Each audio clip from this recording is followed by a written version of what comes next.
চোখ এত নিচে কেন? চোখ উপরে তোল। তোর নজর নিচে, ওটা আমার ভালো লাগতেছে না। তোর নজর থাকবো উপরে। মানে যারা এগুলো বলে আমি টিকটক করি না, ওদেরকে আমি বলবো যাই হেট ইউ। কুমির। খুবই কুমির। খবিস। ওই দূর থেকে একজন যদি সাকিব ভাই বলে, উনি তাকাবে, একটা হাসি দিবে, হাসি দিয়ে হাত নাড়াবে, তারপরে উনি ওনার টিমকে বলবে যে মানুষ কেন আমাকে ফ্রিতে দেখছে। ছেলে ছেলেকে দেয়, ছেলে মেয়েকে দেয়, কিন্তু মেয়ে ছেলেকে দেয় না। আমার খুব খাস, আমি আন্ডারওয়ার্ল্ডে জয়েন করবো আর প্যারা দিমু। প্যারা দিতে আমার কি যে ভাল লাগে, প্যারা লইতেও ভাল লাগে।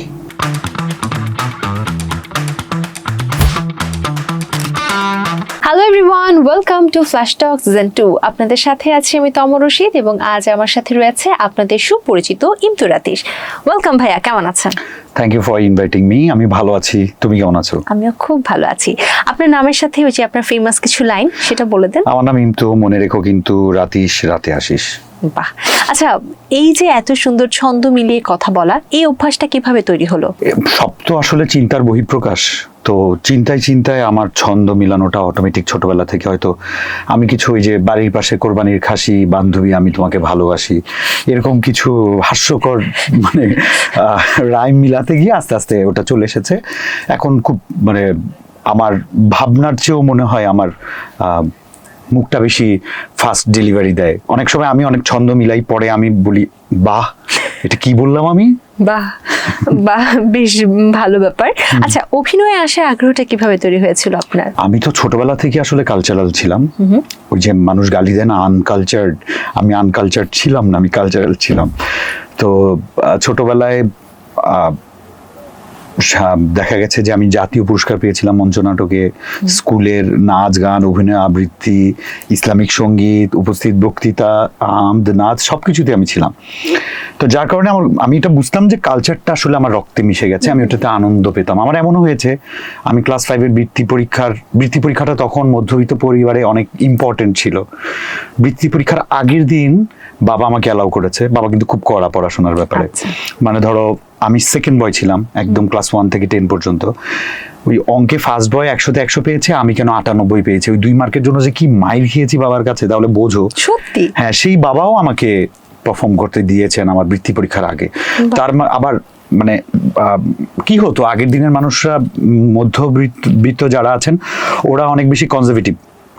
সেই বাবা আমাকে হারমোনিয়াম কিনে দিয়েছেন, আমাকে গানের টিচার রেখে দিয়েছে। মানে এখন আমি ভাবলে আমি বাবার প্রতি খুব কৃতজ্ঞ যে ওই সময় উনি আমাকে নার্সিং করার সুযোগটা দিয়েছেন। শিল্পকলার স্টুডেন্ট ছিলাম আমি, ওখান থেকে চলে আসা আর কি। মানে ছোটবেলা থেকেই বেড়ে ওঠাটা সেভাবে হয়েছে যে যেন আপনি সবকিছু একসাথে করতে পারেন, পড়াশোনা এর পাশাপাশি নাচ গান সবকিছুতে পারফেক্ট থাকতে পারেন। আচ্ছা, এখন পর্যন্ত যতগুলো চরিত্রে আপনি পারফর্ম করেছেন, সব থেকে চ্যালেঞ্জিং চরিত্র কোনটা ছিল? আমার একটা নাটক আছে ভূত বউ। তো ভূত বউতে একটু চ্যালেঞ্জিং ছিল, কারণ বউটার মেকআপ মিনিটে মিনিটে এই সুন্দর বউ আবার যখন তাকায় ভূত হয়ে যায়, তো তখন আমারও রিয়েকশনগুলো চেঞ্জ হয়ে যায়। ওই নাটকটা করতে গিয়ে আমাকেও ডিরেকশনে অনেক বেশি আমাকে মানে সময় দিতে হয়েছিল। কেন? কারণ কাজটা একটু জটিল ছিল, সব টিমের সবাই বুঝতে পারছিল না। আমি কাউকে ছোট করছি না, উইথ ডিউ রেসপেক্ট, কারণ ডিরেক্টর ইসান হায়দার ও অসাধারণ ট্যালেন্টেড একটা ছেলে। ওর আন্ডারে কাজ করতে পারাটা বিশাল। এগুলো বলছি যাতে ভবিষ্যতে আমাকে আবার বাদ না দিয়ে দেয় আর কি। বাট ও অনেক ট্যালেন্টেড, এটা সত্যি কথা। আচ্ছা, ঠিক আছে। সো ওইটাই সব থেকে বেশি চ্যালেঞ্জিং ছিল? ওটা আমার কাছে চ্যালেঞ্জিং এবং আমি এনজয়ও করেছি ডেফিনেটলি। ওকে, তো নাটক, সিনেমা কিংবা বিজ্ঞাপন, তিনটার মধ্যে কোনটা বেছে নেবেন? বিজ্ঞাপন। কেন? একদিনে কাজ শেষ, অনেক পেমেন্ট। এটাই উত্তর আশা করছিলাম আপনার কাছ থেকে। যদি জনপ্রিয়তার দিক থেকে চিন্তা করি, তাহলে কোনটা বেছে নেবেন? বিজ্ঞাপন। সেটাও বিজ্ঞাপন? বিজ্ঞাপনের মডেলরা কি আসলে অনেক জনপ্রিয় হতে পারে? আমার ক্যারিয়ারটা তো বিজ্ঞাপন দিয়েই শুরু, তাহলে আমি জনপ্রিয় না, এটা মনে হয় সঠিক না। বর্তমানে আপনার কাছে জনপ্রিয়তা পাওয়ার জন্য আসলে কোন কাজটা সব থেকে বেশি মনে হয় যে কাজে আসবে? টিকটক। আচ্ছা, টিকটক ছাড়া এখন গতি নেই? আমি এটাকে পজিটিভলি দেখি। সবচেয়ে বড় কথা, প্রত্যেকটা উইন্ডোই তো মানুষের সাথে কানেক্টেড হওয়ার। সো টিকটকে যদি তুমি আজকে টিকটক থেকে কতগুলো আর্টিস্ট এসে আমাদের ইন্ডাস্ট্রিতে কাজ করছে তুমি দেখো, আমার চেয়ে অনেক ভালো করছে এমন অনেক টিকটকার আছে, আমি ওদেরকে রেসপেক্ট করি। এখন আমার কাজের জায়গায় আমার ভাত মারছে, ওই জায়গাটায় অনেকে আমরা বলে যে হ্যাঁ টিকটক থেকে আসছে ইন্ডাস্ট্রিতে কাজ করবে কিনা, আমরা কি টিকটকে যাই কি নাকি। আপনি টিকটকে যান না, এটা আপনার ডিসিশন, আপনাকে কেউ না করেনি। মানে যারা এগুলো বলে আমি টিকটক করি না, ওদেরকে আমি বলবো যাই হেট ইউ। আচ্ছা, অভিনয় জীবনে কোন পরিচালক আপনাকে সব থেকে বেশি গাইড করেছে? যারা আমাকে গাইড করেছেন তাদের সাথে আমার আসলে কাজ খুব কম হয়েছে। এমনটা কেন? এমনটা কেন এমন একটা প্রশ্ন করেছে, আমি এখন আর ডিরেক্টরদের নাম বলতে পারবো না, কারণ ভালো ডিরেক্টররা না পেমেন্ট নিয়ে ঘাপলা করে। আচ্ছা, তো যারা ঘাপলা করে ওদের সাথে আমি নিশ্চয়ই কাজ করব না।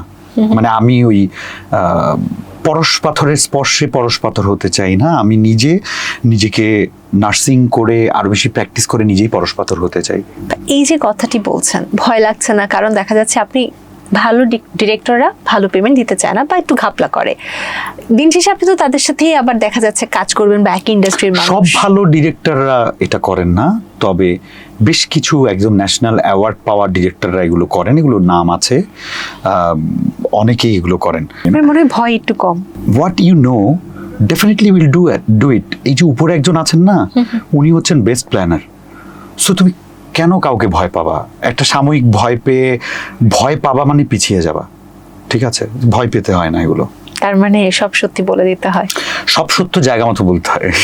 বুঝতে পেরেছি। সবখানে বলতে হয় না। সবখানে বলতে হয় না, আজকে সেই জায়গা অনেক সত্য বের হয়েছে। ডেফিনেটলি, হ্যাঁ। ওকে, যাক আমরা সত্যগুলো জানবো, তার আগে একটা গেম সেগমেন্টে চলে যেতে চাই। ওকে, ভিউয়ার্স, চলে যাচ্ছি আমাদের গেম সেগমেন্ট গেস দ্য ওয়ার্ডে।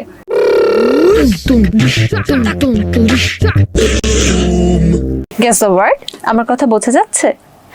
আমার কথা শোনা যাচ্ছে? শুনতে পাচ্ছি না। বুঝতে পারছেন? বোঝার চেষ্টা করছো, মানে বুঝতে পারছি কিনা জিজ্ঞেস করেছো? বা একটু চেষ্টা করছে, তাহলে একটু কঠিন ভাবে বলতে হবে।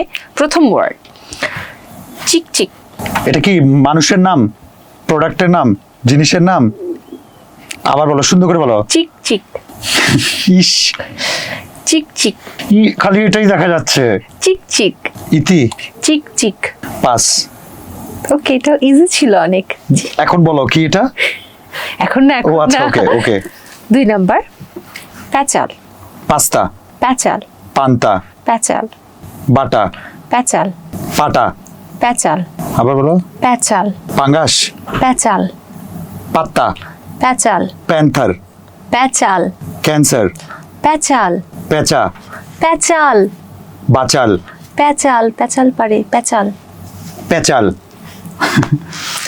আমার বেলা এত কঠিন কেন? 3 নাম্বার গুটি গুটি। হ্যাঁ, গুটি গুটি। গুটি গুটি। হয়ে গেছে। Sunglass. Stretcher. Sunglass. Signature. Sunglass. রাজাকার। সানগ্লাস। সানগ্লাস। সানগ্লাস। ওকে, সানগ্লাস। পরেরটা গোমরা। গোমরা। গোমরা। গোমরা। হয়ে গেছে। 6 নাম্বার বেবুচ্চা। গোমরা হয় নাই? হয়েছে। আচ্ছা, পরেরটা বেবুচ্চা। পরেরটা হ্যাঁ বলো। বেবুচ্চা। বাবুর্চিয়া। বেবুচ্চা। মামুনিয়া। বেবুচ্চা। পাস। ওকে, কুমির। কুকমি। কুমির। কুমির। Look at me. কুমির। খুবই। কুমির। খবিস। কুমির। রাবিশ। কুমির। কুমির। শেষ, খুলতে পারেন। গান শুনতে পাচ্ছি। আর শুনতে হবে না। আর নাই, শেষ। না, শেষ, আর গান শুনতে হবে না। আহ। প্রথমটা ছিল চিকচিক। চিকচিক। হ্যাঁ, আর ওটা ছিল বেবুচ্চা। বেবুচ্চা। এ কি বেবুচ্চা? এটা কিছু না, আমি লুচ্চা শুনেছি, বেবুচ্চা তো শুনিনি। কিছু না। ওকে, আমরা আবারও প্রশ্নে চলে যাচ্ছি। হ্যাঁ, শিওর। এই যে আপনি যেভাবে কাজ করছেন, যেভাবে চলাফেরা করছেন, খুব কুল ড্যাশিং বা যেভাবেই করছেন না কেন, আপনার ওয়াইফ এগুলো পছন্দ করে? আমাদের সম্পর্কটা ওই জায়গায় চলে গেছে যে আমরা অপছন্দ করলেও খুব বেশি চাপাচাপি করি না দুজনকে, কারণ ওর অনেক কিছু আমার পছন্দ না। আচ্ছা, তো তার কি কি পছন্দ না? যেমন রাত জেগে বন্ধুদের সাথে মাঝে মাঝে পার্টি করা, অকারণে বন্ধুদেরকে দাওয়াত দিয়ে রান্না করে খাওয়ানো, তারপরে লাইফে এখনো ম্যাচিউরড না হওয়া, ভবিষ্যৎ নিয়ে চিন্তা না করা, মেবি ওকে আরো ভালো না বাসা, কারণ ভালোবাসার মানুষ এগুলো তো আপনার এন্ড থেকে সমস্যা, মানে ওর কমপ্লেন গুলো আমি বলছি আর কি। আর আপনার তাকে নিয়ে কি কমপ্লেন? আমার ওকে নিয়ে কমপ্লেন, আমি চাই ওর লাইফে আরো এনজয় করুক, আমার মতো পাগল হোক।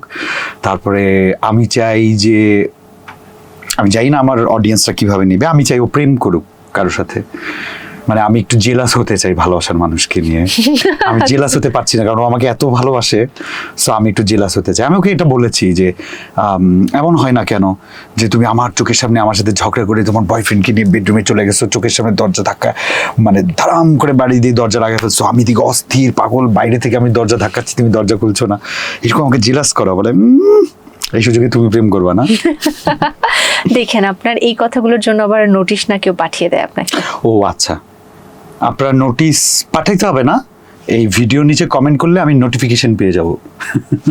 ওকে ভাই, এবার একটু অ্যাওয়ার্ড শো নিয়ে কথা বলতে Please, চাই। বলো। এখন অ্যাওয়ার্ড শো নিয়ে সবাই কথা বলছে যে টাকা দিয়ে অ্যাওয়ার্ড কিনতে হয়, বেশ রমরমা ব্যবসা, এবং যে যেভাবে খুশি যে কোনো কাজ ছাড়া অ্যাওয়ার্ড পেয়ে যাচ্ছে। আপনাকেও বিভিন্ন অ্যাওয়ার্ড শোতে দেখা যায়, সেগুলো কি টাকা দিয়ে কিনতে হয় না? আসলে সত্যতা কি? হয়তো টাকা দিয়ে কেনা যায়, এখন যারা টাকা দিয়ে কিনে এরা তো এটা বলবে না, তো কারা বলে? যারা কোনোভাবেই পায় না তারা বলে। সো যারা কোনোভাবেই পায় না তাদের কথায় কার কি আসে যায়? আর দ্বিতীয় কথা হচ্ছে, অ্যাওয়ার্ড মানে তো সম্মাননা, সেটা আপনি টাকা দিয়ে কিনেন না আপনার মেধা দিয়ে আপনি পান। এখন আমি সারা বছর কাজ করি, সারা বছর কাজের জন্য কেউ যদি আমাকে অ্যাওয়ার্ড দেয় তাহলে দিক, আর যদি কেউ টাকার জন্য টাকা দিয়ে নেয় তার মানে ওর অনেক টাকা, সে তার টাকা কিভাবে খরচ করবে সেটা তার ব্যাপার। আচ্ছা, শাকিব খানের সাথে কাজের অভিজ্ঞতা কেমন? শাকিব খানের সাথে কাজের অভিজ্ঞতা, শাকিব ভাই আসলে একটা অসাধারণ মানুষ। এটা শাকিব ভাই সুপারস্টার বলে আমি বলছি না, আমি ওর সাথে মিশে যেটা দেখেছি, খুব আস্তে কথা বলে, যেটা আমাকে খুব অ্যাট্রাক্ট করেছেন যে একটা মানুষ এত আস্তে কথা বলতে পারে। দ্বিতীয়ত হচ্ছে উনি ওনার স্টারডামটাকে মেনটেন করেন। উনি একজন মেগা স্টার, উনি কিন্তু সুপারস্টার না, উনি মেগা স্টার। একটা ভিড়ের মধ্যে আমরা অনেক দূরে, ধরো আমরা নৌকার মধ্যে শুটিং করছি নদীর মাঝখানে, অনেক দূরে হাজার হাজার মানুষ, ওই দূর থেকে একজন যদি শাকিব ভাই বলে, উনি তাকাবে, একটা হাসি দিবে, হাসি দিয়ে হাত নাড়াবে, তারপরে উনি ওনার টিমকে বলবে যে মানুষ কেন আমাকে ফ্রিতে দেখছে, কারণ আসলেই তো ওনাকে কেন ফ্রিতে দেখবে। কিন্তু উনি কিন্তু ওনার ফ্যানদের সাথে কখনো খারাপ ব্যবহার করেন না, সবার সাথে মিষ্টি করে কথা বলেন। আমি একটা ছোট মানুষ, মানে একদম ফুল ফ্লেজেড কমার্শিয়াল মুভি ছিল আমার প্রথম শাকিব ভাইয়ের সাথেই, প্রিয়তমা। শাকিব ভাইয়ের সাথে আমার সিন ওই দিন দুইটাই আমাদের সিন। শাকিব ভাইয়ের সিন হয়ে গেল, ওনার ক্লোজ আপ হয়ে গেল, উনি চলে যাবেন, আমার ক্লোজ বাকি। শাকিব ভাই ওনার সাথে তো একদম অনেকগুলো ছেলে পেছনে পেছনে ঘোরেন, ওনারা ধাক্কা দিয়ে নিয়ে চলে গেছেন। উনি ওই ধাক্কা থেকে ঘুরে এসে আবার, আমাদের তো মেকআপ রুম আলাদা থাকে, আমার রুম আলাদা, ভাইয়ের রুম আলাদা, ভাই আবার আমার মেকআপ রুমে এসে বলছে, এই ইন্তু চলে যাচ্ছি। ছোট্ট একটা কার্টিসি উনি করেছেন, কিন্তু দেখো আজকে এই শোতে এসেও আমি এটা বলেছি। তার মানে আমার এটা অনেক ভালো লেগেছে, আমারও এরকম হওয়া উচিত, সবার এরকম হওয়া উচিত, যে সবাইকে প্রায়োরিটি দেওয়া, সবাইকে সম্মান করা। ভালো মানুষ। তাহলে খুব ভালো একটা এক্সপেরিয়েন্স আপনার মাধ্যমে আমরা আজকে জানলাম, দর্শকেরা আজকে জানলো। আচ্ছা, আমরা অনেক প্রসঙ্গ নিয়ে আলোচনা করছি, একটা গেম সেগমেন্টে যাব। শিওর। ভিউয়ার্স, চলে যাচ্ছি আমাদের গেম সেগমেন্ট ধাঁধা রাউন্ডে।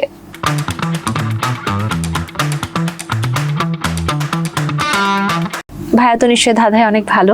একদম খারাপ। আপনি কথার পিঠে যেভাবে কথা লাগিয়ে সেটাকে একটা কবিতা বানিয়ে ফেলেন, ধাঁধায়ও খুবই ভালো হবেন। প্রথম ধাঁধা আপনার জন্য, কোন জিনিস কাঁচা খায়, পাকা খায়, খাওয়া শেষে ফেলে দেয় কিন্তু সেই জিনিস আবার কুড়িয়ে খায়? কাঁচা খায়, পাকা খায়, খাওয়া শেষে ফেলে দেয় কিন্তু সেই জিনিস আবার কুড়িয়ে খায়। সেই জিনিসটি আবার কুড়িয়ে খায়। কাঁঠাল। কাঁচা খায়, পাকা খায়, খাওয়া শেষে ফেলে দেয়। নিচ্ছি এটা, এর বাদে অন্য কোনো? এই মুহূর্তে আমার আর কিছু। ওকে, কাঁঠাল এটার উত্তর হবে। পরের তোমারটা বলো, তোমার কাছে যেটা আছে ওটাও শুনিয়ে রাখি। আমার কাছে আছে তাল। তাল, ওকে। পরের ধাঁধায় চলে যায়, ছেলে মেয়েকে দেয়, ছেলে ছেলেকে দেয় কিন্তু মেয়ে ছেলেকে দেয় না। ছেলে ছেলেকে দেয়, ছেলে মেয়েকে দেয় কিন্তু মেয়ে ছেলেকে দেয় না। ছেলে ছেলেকে দেয়, ছেলে মেয়েকে দেয় কিন্তু মেয়ে ছেলেকে দেয় না।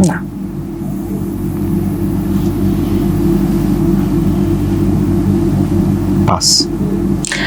এটার একটা হিন্দি, ধর্মীয় দৃষ্টিকোণ থেকে দেখতে পারেন আপনি। সালাম তো হয় না, সালাম তো সবাই সবাইকে দেয়। জীবনের আমি এটা একদম ভেবেছিলাম শেষ, তালাক না মানে জীবন শেষের সাথে এই জিনিসটি সংযুক্ত। আচ্ছা, একজনের জীবন শেষ হয়ে গেলে তখন ছেলে ছেলেকে দেয়, ছেলে মেয়েকে দেয়, মেয়ে ছেলেকে দেয় না। তারপর পাচ্ছি নাম, সরি, জানাজা। আচ্ছা, যেন আমি জীবন তো জানতাম শেষে। না, সরি। পরের ধাঁধায় চলে যায়। 2 অক্ষরের নাম, পাখি পৃথিবীতে থাকে, শেষের অক্ষর বাদ দিলে সেই নামে ডাকে, মানে তার নামের সাথে তার ডাক মিলে। তার ডাক মিলে, ও ও ওভাবেই ডাকে। 2 অক্ষরের নাম, পৃথিবীতে থাকে, মানে এটা একটা পাখি, এটা একটা পাখি, 2 অক্ষরের নামের পাখি, হ্যাঁ, শেষের অক্ষর বাদ দিলে সেই নামে ডাকে, মানে ওই যে অক্ষরটা থাকে ওটা দিয়ে ডাকে সে। আচ্ছা, প্রথম অক্ষর বাদ দিলে সে ডাকে, না, শেষের অক্ষর বাদ শেষ দিলে। অক্ষর বাদ দিলে কাক। কা হয়েছে। পরের প্রশ্ন, চিলি চিলি পাতা, মোটা মোটা ডাল, ফলটি পাকা, বিচিটি লাল। চিলি চিলি পাতা, মোটা মোটা ডাল, ফলটি পাকা, বিচিটি লাল। চিলি চিলি পাতা, মোটা মোটা ডাল, ফলটি পাকিলে বিচিটা লাল। পেয়ারা? না, পেয়ারা বিচি কিন্তু পিঙ্ক হয়। বাট চিলি চিলি পাতা মানে খুব ঝিরি ঝিরি ঝিরি পাতা। আচ্ছা আচ্ছা, ঝিরি ঝিরি পাতা, বিচিটা লাল। তেঁতুল? তেঁতুল। পরের ধাঁধা, কোন জিনিস গাছে সবুজ, দোকানে কালো, বাড়িতে আনলে লাল? এটা কি সবজি, খাবার জাতীয় কিছু? ওকে, কোন জিনিস গাছে সবুজ, দোকানে কালো, বাড়িতে আনলে লাল? এত বহুরূপী কোন খাবার আছে? গাছে সবুজ, এটার সাথে সিলেট সংযুক্ত আছে। সিলেটে তো আনারস অনেক ফেমাস, আর সাতকরাটা অনেক ফেমাস। কিন্তু সাতকরার কালার কেমন আমি জানি না, কখনো দেখিনি। সাতকরা ব্যতীত, আনারস ব্যতীত সিলেটে আরো আছে, আরো কিছু আছে আসলে। চা। চা। গাছে সবুজ, এটা কি মার্ক পাবো আমি? দোকানে কালো, বাড়িতে আনলে লাল। ঠিক আছে, আপনাকে মার্ক দিয়ে দিলাম। ধাঁধা শেষ, আবার প্রশ্নে চলে যায়। ওকে, এবার একটু চলে যায় আপনার স্ত্রীর সাথে আপনার পরিচয়, বিয়ের গল্প। ও ছিল আমার বন্ধুর বন্ধু। আমার বন্ধু ওর সাথে টুকটাক প্রেম করতো, মেবি আমি জানতাম না। বাট ও যখন দেখা করতে যেত ঢাকা ভার্সিটিতে, আমার বউ পড়তো তখন মাস্টার্সে, তো আমাকে নিয়ে যেত। তো পরে কেমনে জানি আমি দুজনের গার্জিয়ান হয়ে গেলাম। ওরা ঝগড়া করলে আমার সাথে বলে, তারপর ডিভোর্স, সরি মানে ব্রেকআপ হয়ে গেল ওদের। ব্রেকআপ হয়ে যাওয়ার পরে ঝগড়াঝাটি, তারপরেও আমার ওই যে আমি যেতাম ওকে দেখতে আমার বন্ধুর সাথে, পরে আমি অন্য বন্ধুদের সাথেও ঢাকা ভার্সিটিতে গেলে গাড়ি ঘুরিয়ে ওর ক্যাম্পাসে চলে যেতাম। ওকে ফোন করতাম যে তুমি হোস্টেল থেকে নামো। তারপরে তো ও হোস্টেলে যেহেতু থাকে, একটা দুটা গিফট নিয়ে যেতাম, হয়তো কোনো খাবার বা কিছু একটা গিফট নিয়ে যেতাম। আসলে আমি মানুষটা ফ্রেন্ডলি, মানে আমি কোনো কিছু চিন্তা করে জিনিসটা করিনি। বাট ও তো লাল্লা লাল্লা মাথার ভিতরে ঢুকে গেছে, আমি জানতাম না। তারপরে ও গিফট করতো, বিভিন্ন অকেশন আমাকে গিফট করতো। একদিন ফুলার রোডে ব্রিটিশ কাউন্সিলের সামনে আমাকে ডেকে বলছে, আমি জানি না মানুষের লাইফে সেকেন্ড টাইম এটা হয় কিনা, বাট আমি আপনাকে ভালোবেসে ফেলেছি, আমি আপনাকে বিয়ে করতে চাই। লাইক কি বলে এই মেয়ে, আমি তো তোমার বোনের মতো দেখি, তুমি এগুলো কি উল্টাপাল্টা বলছো, যাও পড়াশোনা করো। ও না না না, আমি মাইক দিব, যাও পড়াশোনা করো। পরেও চলে গেছে। এরপর 8 বছর সে আমার পেছনে লেগেছিল, আচ্ছা। ওয়েট করেছে। 8 বছর পরে আমার ফ্যামিলি থেকে বলছিল যে বিয়ে কর বিয়ে কর বিয়ে কর। পরে ওকে দেখালাম, বলছে না আমরা আরো সুন্দর মেয়ে চাই আরো। তা বললাম তাহলে একটা পুতুল কিনো, তোমরা পুতুল কিনে ড্রয়িং রুমে শোকেজে সাজায় রাখবা। তারও কিছুদিন পরে বাবা মা হজে যাবে, তাদের মধ্যে রিয়েলাইজ হয়েছে যে না, এই মেয়েটাই মনে ইমতুর জন্য। পরে আমাকে বললো যে হজ থেকে এসে তোরা ওর সাথে বিয়ে করাবো। তোমরা দেখো ভাই, আমি জানি না। পরে বাবা মাই বিয়ে করে দিছে। আচ্ছা, কখনো প্রেম ছিল না? না। অনেক ক্ষেত্রে অনেকে বলে বা অনেকে দেখেও থাকে এটা, যে মিডিয়াতে বিয়ে বেশি দিন টিকে না। কেন টিকে না, বা আসলে না টিকার অন্যতম কারণ কি মনে হয়? আমার বিয়েটা টিকে গেছে, এটার মূল কারণ আমার ওয়াইফ। কারণ বললাম না, ও পাগলের মতো আমাকে ভালোবাসে। আর আমার বউ আমাকে ছেড়ে চলে যায় নাই বিকজ আমি খুব রেসপেক্টিভ। আমি ঝগড়া করতে পারি না। আমার মানে সর্বোচ্চ ঝগড়ার কথা কি জানো, চলো আমরা সেপারেট হয়ে যাই, হচ্ছে না। অনেকের যেখানে বিয়ে টিকছে না, সেখানের কারণটা কি মনে হয়? অস্থিরতা, রেসপেক্টের অভাব, কমিটমেন্টের অভাব। মানে তুমি এটা দাও নাই কেন, ওকে ফাইন, বাদ। তুই ওই মেয়ের কাছে গেলি কেন, বাদ। তুই ওই ছেলের কাছে গেলি কেন, বাদ। ওই ছেলের কাছে যে গেছে, হয় সে ভুল বুঝে গেছে, আর না হলে এমন কিছু আছে যেটা আমার কাছে পাচ্ছে না দেখে ওর কাছে গেছে। আমরা এটা নিয়ে আলাপ করি, এবং আমাকে ধৈর্য ধরতে হবে যে ওই যেই মানুষটা লাইফে আসছে এই মানুষটা পার্মানেন্ট না, ও চলেই যাবে। বাইরের মানুষ বাইরেই থাকে, ঘরের মানুষ ঘরেই থাকে। এটা যখন আত্মস্থ হবে, অনেক কিছু হয়। আমার ওয়াইফ অনেক কিছু জানে না যেগুলো আমি বাইরে করি, আমি অনেক কিছু জানি না আমার ওয়াইফ বাইরে করে। হতেই পারে এই বাইরের মানে বিষ্ঠা গু আমি কেন ঘরে নিয়ে আসবো, সম্পর্কে কেন আমি এগুলো দাগ লাগাবো? যখন মানে এই যে বাইরের দেশে অনেক কিছু নিয়ে আমরা অনেক কথা বলি, কিন্তু বাইরের দেশের মানুষ কেন এত দীর্ঘ সময় একসাথে থাকতে পারে? ওদের কিন্তু ডিভোর্সটা অনেক কম হয়, বিকজ ওরা বিয়েই করে না। ওরা ডিভোর্স হবে কি করে? ওদের 4-5টা বাচ্চা হয়ে যায়, তারপরে বয়সের এক সময় মনে হয় যে না, নাও আই রিয়েলাইজ যে তোমাকে আমার বিয়ে করতে হবে। এই জন্যই এই জিনিসগুলো তো আমরা প্র্যাকটিস করি না, বুঝছে? জনম জনমের বন্ধনে আবদ্ধ হয়েছি, বাপ মা ধরে বিয়ে করায় দেয়, আমরা ঢোল পাটায় পিটায় সবাইকে দাওয়াত দিয়ে থাকি, এই যে আমরা বিয়ে করছি, এখন থেকে আমরা একসাথে ঘুমাবো। আমরা আবারও একটি গেম সেগমেন্টে যেতে চাই। ওকে, ভিউয়ার্স, চলে যাচ্ছি আমাদের গেম সেগমেন্ট র্যাপিড ফায়ার রাউন্ডে।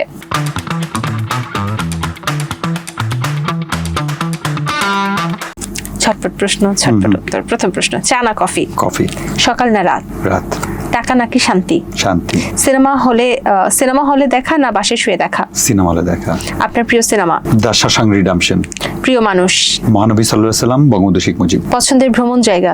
যে কোনো জায়গায় যেখানে পাহাড় আছে। আপনার স্ত্রীর সাথে ঝগড়া হলে কে আগে সরি বলে? আমার বউ আগে সরি বলে।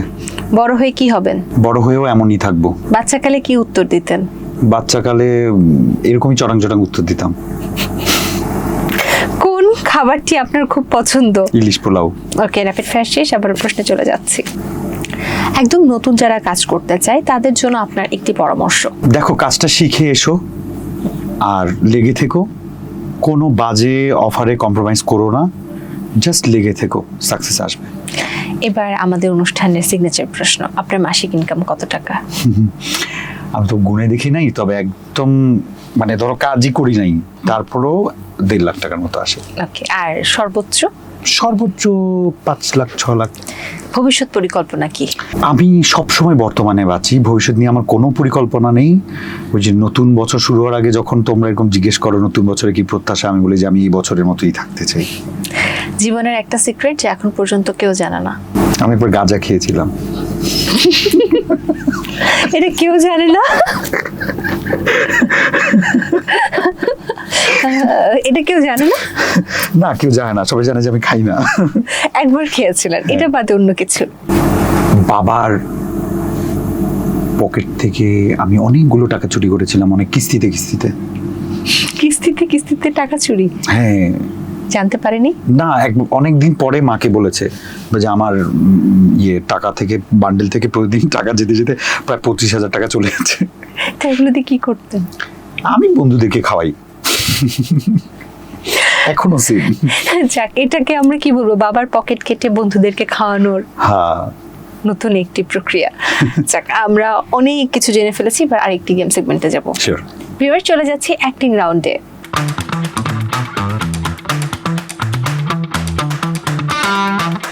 অ্যাক্টিং রাউন্ড, যেটা আপনি বেশ ভালো করবেন। 4টির মধ্যে একটি নিতে হবে, সব থেকে বড়টা। বাবা, আমি তো ইম্প্রোভাইজও করতে পারবো। নিশ্চয়ই। চোখ এত নিচে কেন, চোখ উপরে তোল। তোর নজর নিচে, ওটা আমার ভালো লাগতেছে না, তোর নজর থাকবো উপরে। আমি কিন্তু আন্ডারওয়ার্ল্ডে জয়েন করতে চাই, আমার খুব খাস। আমি আন্ডারওয়ার্ল্ডে জয়েন করবো আর প্যারা দিমু। প্যারা দিতে আমার কি যে ভালো লাগে, প্যারা লইতেও ভালো লাগে। বাহ বাহ, আসলে প্যারা দিতে নিতে দুটোই ভালো লাগে। হয়ে গেছে, আরেকটি চুজ করতে হবে। চড়ুই পাখি 12টা, ডিম পেড়েছে 13টা, একটা ডিম নষ্ট, চড়ুই পাখির কষ্ট।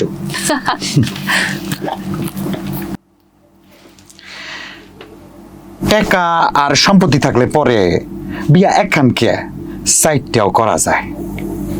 টাকা থাকলে না কোনো কিছুর অভাব নাই, আর যখন টাকা থাকে না তখন আমার মতো বাচ্চা মিয়া, রাজা, এই ধরনের নামগুলোও না বদলায় যায়। টাকাটাই সব। টাকা। বাহ, খুব সুন্দর হয়েছে ভাই। আজ শো করে কেমন লাগতো? আজকে তো আমার গেস্ট, যখন তুমি থাকো তখন তো আমার সবসময় ভালো লাগে। আর তুমি হচ্ছে one of my favourite host in Bangladesh. Honestly, being honest. তুমি বলছো দেখে আমি খুব প্যাম্পারিং করছি এটা না। আর thanks to the team, flash talk only for entertainment. So যদি আমার মাধ্যমে দর্শকরা এন্টারটেইন হয়, এটাই আজকের আয়োজনের সার্থকতা। দর্শকদের কিছু বলতে চান? দর্শকদেরকে বলবো, আপনারা ভালো দর্শক, তবে ভালোদেরকে বেশি সাপোর্ট করেন। আমরা চাই না যে বাইরের মানুষ আমাদেরকে এই লায়লা মামুন, হিরো আলম, বেরুল খান এই ধরনের নামের মাধ্যমে চিনুক। তারাও সম্মানিত, তাদেরকেও মানুষ চর্চা করবে, দেখবে, কিন্তু যারা মেইন স্ট্রিম তাদেরকে নিয়ে যাতে বিশ্ব আমাদেরকে নিয়ে গর্ব করে। আপনারা আগে গর্ব করতে হবে, তারপরে বিশ্ব আমাদেরকে নিয়ে গর্ব করবে। সবাইকে ধন্যবাদ। থ্যাংক ইউ ভাই, আজ আসার জন্য অনেক অনেক শুভকামনা। থ্যাংক ইউ তোমার জন্য। ভিউয়ার্স, ফ্ল্যাশ টক সিজন 2 থেকে আজকের মতো এখানে বিদায় নিচ্ছি। আবারও দেখা হবে আগামী আয়োজনে। সে পর্যন্ত সবাই ভালো থাকুন, সুস্থ থাকুন। আল্লাহ হাফেজ।